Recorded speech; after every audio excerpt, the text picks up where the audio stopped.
is Raksha Kathwas, and in this video I'm going to show you how we can take the help of Gemini Live to do English conversation with him. We quite a few times find this difficulty. We don't have anybody with whom we can practice or who can guide us, who can correct our mistakes whenever we commit any mistakes. It happens. We don't have that environment, we don't have that ambience. We struggle to improve our English. We do lots of things. I know this. We spend our so much time to learn vocabulary words. We learn lots of time to improve our vocabulary, or we learn lots of grammatical rules. We watch English shows, we read new English newspaper. Still we don't find or we don't get any drastic or any major improvement in our English speaking. I tell you the reason why it happens, because we focus on learning grammatical rules and we don't get into the English speaking practice, and I think which is the imperative part in order to become fluent in English. So in this video I'm gonna demonstrate that how we can take the help of Gemini Live. We can how to converse with Gemini, and after sometimes we'll see a drastic improvement in our English spoken if we converse with him regularly, or if we do practice on the regular basis. We can, I think ChatGPT is also there, but that voice chatting feature is available on Pro version, and Gemini Live is free of cost. It is available on Android, means it is not available on Windows now, because it is, I think, still on under development phase. So I'm gonna demonstrate that. So let's jump into the business. So now here you can see assistant icon here, which is basically Gemini Live app, but in some mobiles it is still shown as assistant. I think it happens because Gemini Live is still under development phase. So let's tap on it. Now you will see the Gemini Live interface.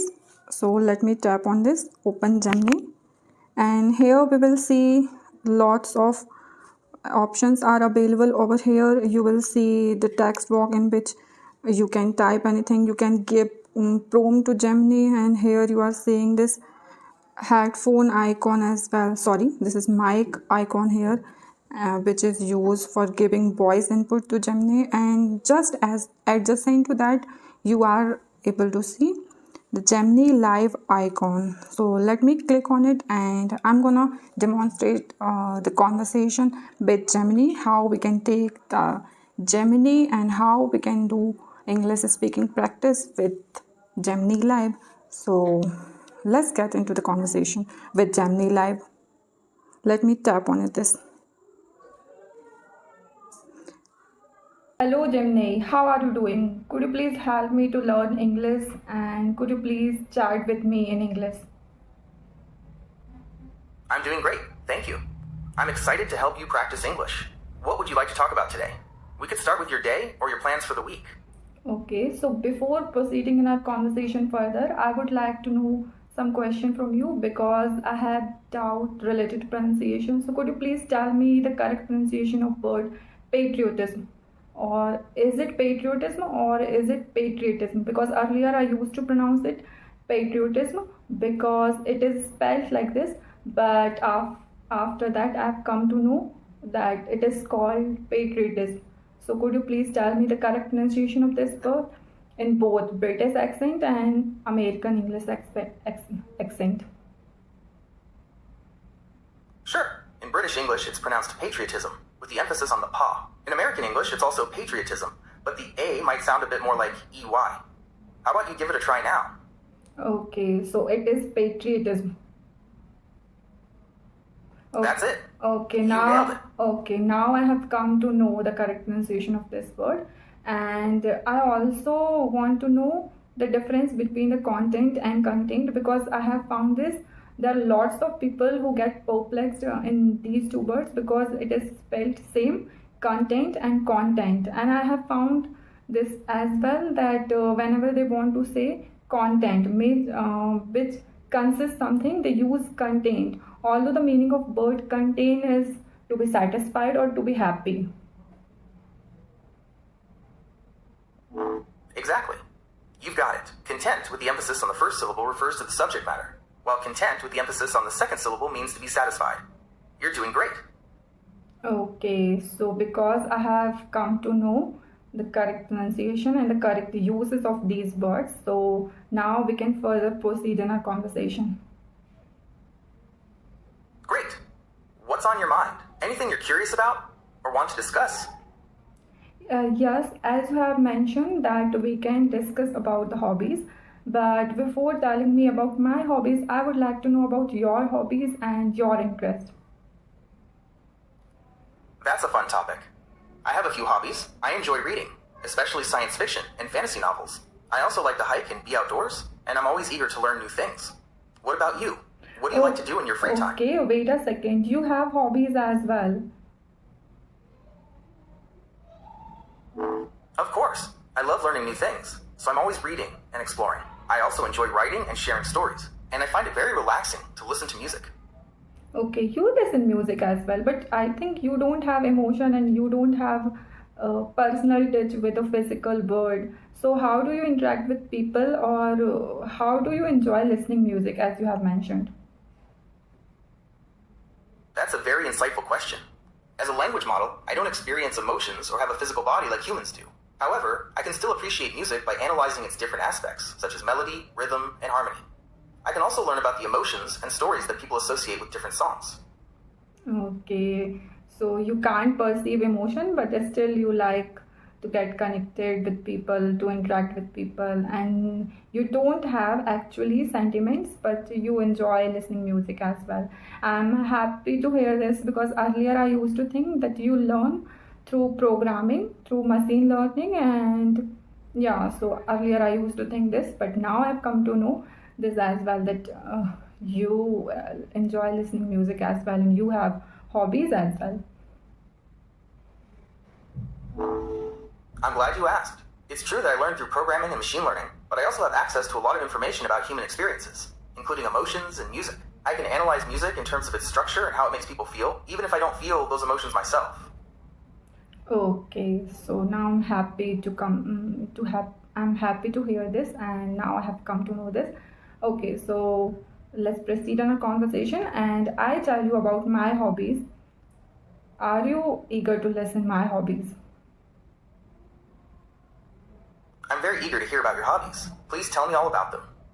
Okay, so I enjoy watching study relevant content on YouTube, and whenever I get leisure time, when I feel perturbed or something gets on my nerve, I enjoy listening English songs as well, which makes me calm down. Or apart from this, I enjoy reading as well because nowadays I'm reading newspaper. Means earlier I used to read newspaper as well, but nowadays I'm focusing especially on my vocabulary because, and also I think reading newspaper not only increase your vocabulary but also it provides you information that what's going on around the globe.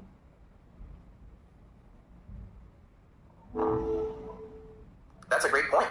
Reading newspapers is a fantastic way to stay informed about current events and learn new vocabulary. What kind of newspapers do you enjoy reading?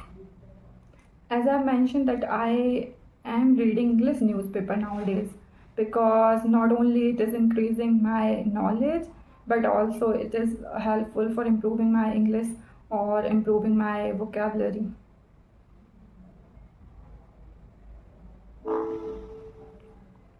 That's a great way to improve your English. Reading English newspapers exposes you to new vocabulary and sentence structures. Do you have a favorite newspaper? Not only I'm focusing on reading English newspaper, I've told you about overall my hobbies. In a nutshell, I would like to describe this that I enjoy watching videos on YouTube which are related to study or which are related to education, and apart from that, I read newspaper and sometimes I listen English songs as well. Not only English songs, but I enjoy listening all kind of music which are mellifluous. So yes, this is about my hobbies. I would like to know that how is my English and how would you rate me on the scale of 1 to 10? Well, your English is quite good. You express yourself clearly, and your vocabulary is impressive. On a scale of 1 to 10, I'd say you're around an 8.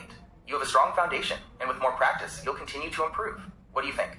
Okay, since you have given me 8 out of 10, so I know there is a lot of room to improvement in my English, but I can call myself proficient in English because you have given me 8 out of 10. That's right. You're definitely proficient. You speak fluently and confidently. To get even closer to 10, you could focus on using more idiomatic expressions and refining some of your grammar. Are there any specific areas you'd like to work on?